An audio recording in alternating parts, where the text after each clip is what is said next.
ANR food hub and cool magic ఇక్కడ try చేద్దాం. భయ్యా ఒక సపోటా తీసావా? సరే సార్ 2 minutes ఇచ్చేస్తా, కూర్చోండి.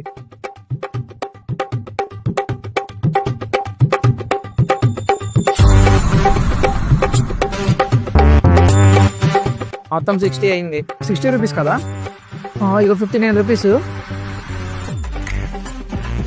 50 పైసా 2 కాయిన్స్, 60 రూపీస్. అరే ₹10 బిల్లలు పడవు సార్, నేను ఎప్పుడు 7 ఏళ్ల కింద చూస్తాను.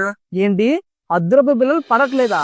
కొత్తగా అయితే ఆర్బీఐ అయితే నోటీస్ అయితే ఇచ్చింది, ₹10 బిల్లలు ఖచ్చితంగా ఏ షాప్ లో ఇచ్చినా తీసుకోవాలని. అవునండి, ప్రతి ఒక్కరికి ఆర్బీఐ నుంచి అయితే మెసేజ్ అయితే రావడం అయితే జరిగింది.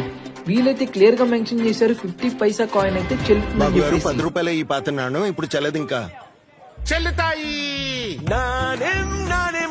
చెల్లుతుంది పక్క. వదంతులను కాదు, నా మాట వినండి. నేను చెల్లుతాను. ఇంకా నాతో పాటుగా 50 పైసలు, 1, 2, 5 మరియు 20 కొత్త పాత నాణాలు చెల్లుబాటులో ఉంటాయి. 50 పైసా కాయిన్ ఒకటే కాదండి, ₹1, ₹2, ₹5, ₹10, ₹20 కాయిన్స్ కూడా చెల్లుతాయనైతే వెళ్ళి క్లియర్ గా మెన్షన్ చేశారు. అలాగే మీ దగ్గర ఇంకేమైనా ఎక్స్ట్రా 50 పైసా కాయిన్స్ ఉంటే అవి తీసుకెళ్లి మీరైతే బ్యాంక్ లో కూడా డిపాజిట్ చేయొచ్చు. కావాలంటే మీ కాయిన్స్ తీసుకుని వాళ్ళైతే నోట్స్ అయితే రిటర్న్ ఇస్తారనమాట. ఈ ఇన్ఫర్మేషన్ ని మీ ఫ్రెండ్స్ అండ్ ఫ్యామిలీ మెంబర్స్ తో షేర్ చేసుకోండి.